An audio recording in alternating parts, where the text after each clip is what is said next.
Parliament సభ్యుడు అరవిందన్న గురించి చులకనగా ఇష్టం వచ్చినట్టు మాట్లాడిండు.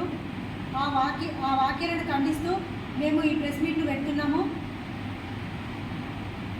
అతను అసలు ఆ సాయి కుమార్ అనే వ్యక్తి అసలు ఏం మాట్లాడుతున్నాడో కూడా అర్థం కాలేదు.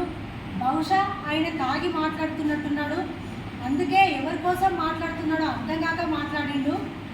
నేను 2-3 సార్లు ఆ వీడియో చూస్తే తప్ప అతను ఏం మాట్లాడిండో నాకైతే అర్థం కాలేదు. నోరు దగ్గర ఉంచుకొని మాట్లాడాల్సిందిగా కోరుతున్నాము. నువ్వు అరవిందన్న గురించి మాట్లాడే అర్హత లేదు. అరవిందన్న కాదు, అరవిందన్న కారు కోసం కూడా మాట్లాడే అర్హత నీకు లేదని మేము చెప్తున్నాము. ఇంకొకటి ఏమన్నావు, రోడ్డు మీద కొడతా అన్నారు. ఎవరిని కొడతారు? మహిళలు సీఎం మీద ఎంత కోపంతో ఉన్నారు తెలుసా?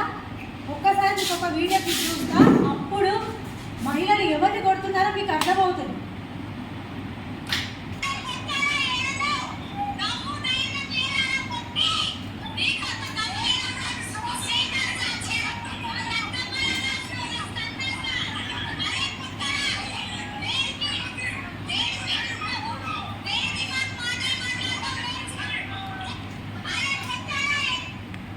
హైదరాబాద్లో ఎవరు రోడ్డు మీదకి వస్తే మహిళలు ఇలాంటి వాక్యాలు మాట్లాడతారో మీకు అర్థమైందా? ఇప్పుడు ఎవరు వస్తే మాట్లాడతారు?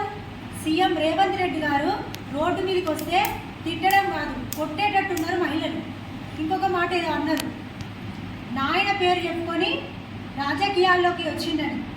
నాయన పేరు చెప్పుకొని, నానమ్మ పేరు చెప్పుకొని మీ పార్టీలోనే ఉన్న పెద్ద పెద్దోళ్ళు రాజకీయాలకు వచ్చి ఇప్పుడు చెలామణి చేస్తున్నారు. నీకు తెలియకపోతే మీ రేవంత్ రెడ్డిని అడుగు, చెప్తాడు. అరే మన పార్టీలో ఉన్నారు నాయనల పేర్లు చెప్పుకొని అని రేవంత్ రెడ్డి చెప్తాడు. అర్థమైందా? అసలు నిన్ను కాదు, ఇలాంటి మాటలు నీతో మాట్లాడిపిస్తున్నా మంత్రి కానీ మంత్రి, ముఖ్యమంత్రి, శాఖ కానీ శాఖ, విద్యాశాఖ మంత్రి హైడ్రా చేస్తూ హైడ్రామాలు ఆడుతూ ప్రజలను మోసం చేస్తున్నా ముఖ్యమంత్రిని అనాల. ఇలాంటి పిచ్చి పిచ్చి మాటలు నీకు తాగిపిచ్చి మాట్లాడిపించినట్టున్నాడు.